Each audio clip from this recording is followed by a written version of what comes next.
All right, we got ourselves a big-time Week 15 matchup. Deja vu from last year, because who did we play in Week 15 last year? The New England Patriots. What happened to them? Coming off of a loss at Miami last year. What they did, walked into Heinz Field. We played pretty much great the entire game up until the final 4 minutes, where we allowed Rob Gronkowski to catch 4 passes, lead himself into the end zone. What happens? The Patriots take the lead. We go down the field.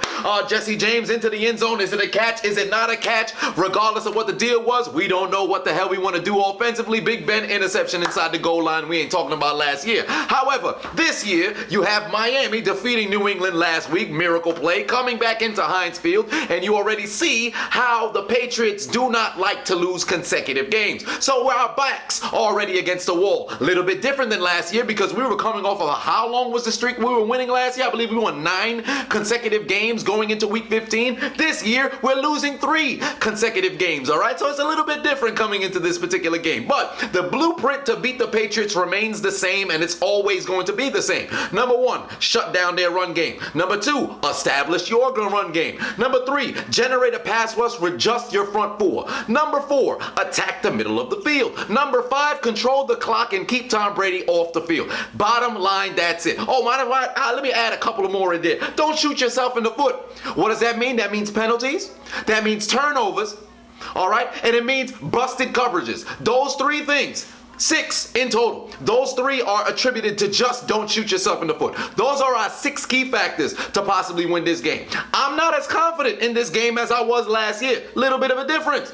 Going into this game, it's appearing that as if it's doubtful James Conner's going to play. For some apparent reason, every time we play against the New England Patriots, we're always missing a big-time piece of our team. All right? But regardless, if you know beforehand the man's not going to play, it's no excuses. All right, yes, we had the 2015, you played without Le'Veon Bell. All right, D'Angelo Williams had over 130 yards on the ground, still lost the game. 2016, what happened? We didn't have Big Ben at the quarterback. You had Landry Jones playing, but the AFC Championship, you had Le'Veon Bell, then the man got hurt during the game. 2017, you came back. What happened? Antonio Brown got hurt during the game. So you know injuries happen. Doesn't really matter to me. You're stepping in with the team that you already know you're coming in with. As long as we stay healthy throughout the entire game, I expect us to take care of business. Number 1, offensively, we have to commit to the run game. The Patriots on the road has been abysmal this season.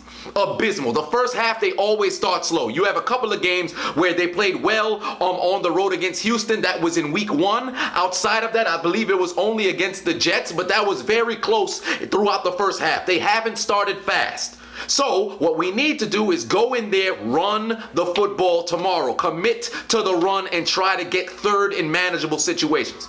Even if we gain in 4 yards here or 2 yards here, I would rather have a 3rd and 4 than a 3rd and 8, because we're throwing back-to-back plays. Doesn't make any sense. We have to have a balanced attack. We can't constantly come out and shotgun every single formation. Let's get Roosevelt Nix in there, line up in the I formation, let that man run up the gut, lay out a damn linebacker to open up some holes, whether it's for Stephen Ridley or whether it's for Jalen Samuels. Whatever the case is going to be, those guys, I would like to see formations where we have I formation out there.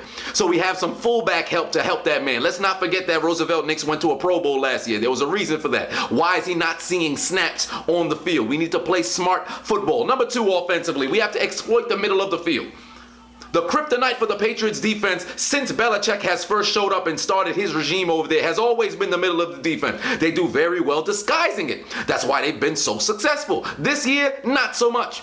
We have to be able to exploit that. We have the playmakers to do that. Juju's way better this year than he was last year, and he's been balling all season. I expect to see production out of him. Last year when we played against the Patriots, we lost Antonio Brown early. This year, I would hope that he's able to play the whole game, and I would like to see the ball get into that man's hands.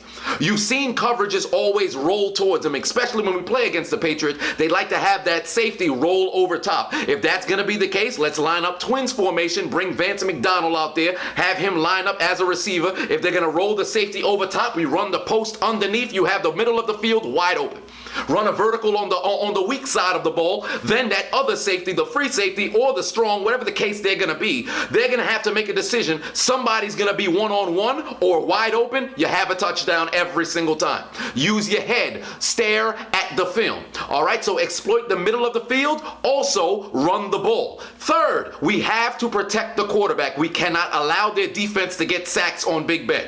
Throughout this entire season, or I should say, over the course of the past, 4, maybe 5 seasons, our offensive line have been a solid unit. We don't give up a lot of sacks. In fact, we're in the bottom 5 of the league for sacks allowed, or I should say top 5. No, matter of fact, bottom 5 sounds much better. Top 5 would sound as if you're like Eli Manning or Dak Prescott and you're constantly finding yourself on the floor. Big Ben doesn't find himself on the floor often. He's not hit often. We have to make sure we protect Big Ben this particular game, because if he's continually getting rattled all damn day, he's going to make bad decisions. You've seen him become this gunslinger this entire season, hell, over the past couple of seasons, where he's constantly had double-digit interceptions. We can't go out there and constantly sling the ball. Balanced attack. We got to run, protect Ben, and also exploit the middle of the field. Defensively, Cameron Hayward, you were the first team All-Pro last year.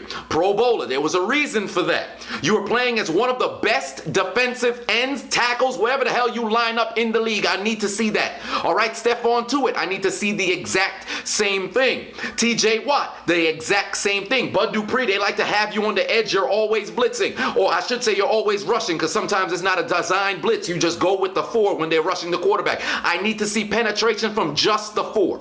We lead the league in sacks, well, up until this point, because, you know, Kansas City played on Thursday. They've since overtaken us. But coming into week 15, we led the league in sacks. Majority of our sacks are coming off of blitzes. We have to be able to establish our pass rush with just our front 4.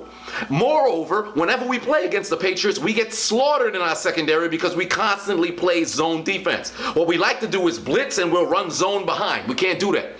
Tom Brady is a zone killer. Probably one of the greatest quarterbacks of all time against just the zone. He's a hell of a quarterback against man, but even more of a quarterback against zone. There's no reason why Keith Butler should be out here running cover 2s, cover 3s. No. What I want to see is guys play man-to-man defense. Also, when Gronk lines up, whether it's in the slot or it's outside, we cannot give this man a free release. Get some hands on this man. Jam him up. I understand this dude is built like a damn tank. Put some hands on him. Slow him down. Don't allow him to come free off the ball, because when he comes free off the ball and he has all this leverage against you, now you don't know where he's going. He makes a small wiggle here. Now he's wide open, running somebody over, going into the end zone, spiking the ball in Heinz Field. We can't have that. We got to shut down everybody. Last year, we shut down everybody on offense with the exception of Gronk. And what happened? That came back to bite us. We have to be able to make adjustments to take out the big name players. Now, with Tom Brady, we gotta find a way to keep this man in the pocket. We cannot allow him to get mobile. You see how throughout the past, I'd say decade of his career, he's figured out the way to get out of the pocket, dip out, step forward. And when he steps forward, he's a scary quarterback, best quarterback in the league by far. When he steps up in the pocket and has time to throw, we cannot allow that to happen. We have to constantly disrupt the timing of the New England Patriots offense, bar none. Special teams. Boswell, you cannot afford to miss any kicks at all. Our punter, Barry, you're gonna have to play a hell of a game, because we have to pin them deep anytime we punt the football. If we have to punt the football. Because the Patriots defense is abysmal this season. However, there's going to be some ineptitude from us on our side. So if we do have to punt the football, I'm going to need you to go out there and look like Legatron, Greg Zuerlein, but a punter, that's Greg Zuerlein. I'm only saying his name because he's attached to Legatron. But if he wasn't attached to Legatron, I need you to adopt the form of a transformer. Become a Decepticon that only uses their leg and punt the ball so far, but keep it inside the 5 to where we constantly pin them inside the 5, inside the 10, inside the 20. I'm gonna need you to look like Cyphers, who used to punt for the Chargers when he single-handedly kept the Chargers in the game against the Colts in the playoff game. I believe it was in 2009 or 2000. No, it was 2009 when the Chargers ended up coming to Heinz Field and losing. We ended up going to the Super Bowl, but we ain't talking about that right now. So that's what we have to do. Defensively, make sure we don't run no zone, generate the pass rush with just our front 4, and the passes that are tipped, the passes that are thrown to us, we have to be able to intercept them. Also, we have to force some fumbles as well. There are many times throughout this entire season, Brady has thrown some lob passes that are out there, and the ineptitude of the defensive backs to catch the football has cost their defense and their team heavily. We have to be able to capitalize on the ones that he throws to us, because it's going to be a very minute percentage of passes that come our direction that gives us the opportunity to pick off the ball. Sunday Night Football, we played against the Los Angeles Chargers. Joe Hayden had an opportunity to catch an interception. Sean Davis, hey, I want to make this highlight look well. Bam, hits the man. What happens? Ball ricochets into the air, caught by Keenan Allen, touchdown. If that starts to happen, you already know the confidence of the team will go down the drain. All of a sudden, you have a Chargers situation where you're up by a certain number of points. They come right back, erase the lead, then end up taking the lead, and you're playing catch up. We can't play football like that. Coaching wise, now this is for you, Tomlin. We have to, like I said earlier, make adjustments, but we also have to make judgment calls. If we're on the opposing side of the field and we have an opportunity to go for a 4th and 1, and we're moving the ball effectively, rather than punting at the 38-yard line because we don't have confidence for Boswell to make a 53-yard kick in Heinz Field, why don't we maybe show that we want to win the game and go for it? All right? You have a reputation for constantly going for it on 4th down. Maybe we got to bring that back to show some attitude.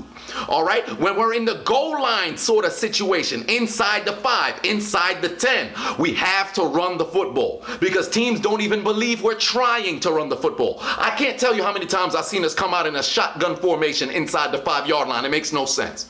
Run the football. Bottom line. Hard-nosed defense, Pittsburgh Steelers football, run the damn football. That's all it is. Well, let's adopt one of the damn monikers from San Diego when they played there. Marty Schottenheimer. What was it? Marty Ball. We're going to run the ball, run the ball, run the ball, run the ball, run some more. Maybe that's what we need to do because I want to see Big Ben between, I'd say, 20 to 33 pass attempts. If he's in between those and we get 20 carries on the ground, we can win this game. We can win this game because the Patriots have played terrible on the road. We've already established that, regardless of what their history with us is. Because they beat us, 11 out of 13 times? The last time we beat them was, 2011? Outside of that was 2004 in Big Ben's rookie season. I don't even count 2008. That doesn't even matter. Matt Castle was playing quarterback. This team has our number, but they can be beat. They can be beat. Don't allow the past to dictate what will happen in the future.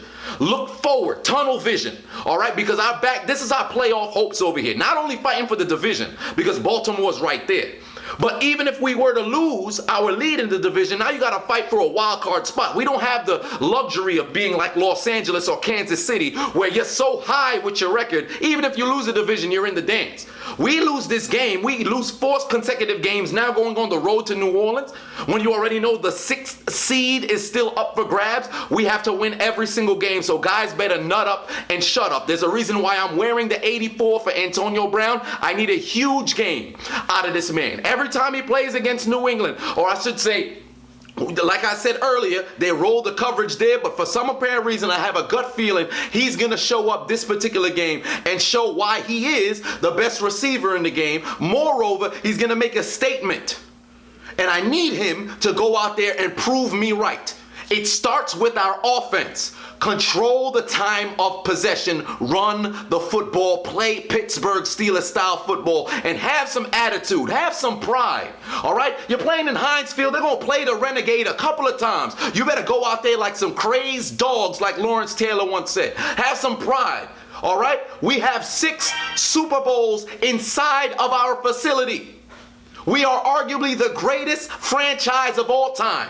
There is no reason why you should lay down because of 3 consecutive losses. Now is the time to show some character. Now is the time to show the league that the Pittsburgh Steelers is not done. Everybody get your goddamn hands up in here because tomorrow is the biggest game of the season. Hell, tomorrow is the season because if we lose, that's it. I'm packing up. I'm done. That's it. We have to win tomorrow. Steelers on 3, win on 6. 1, 2, 3 Steelers, 4, 5, 6 win. Here we go, baby. Turning our season around tomorrow afternoon.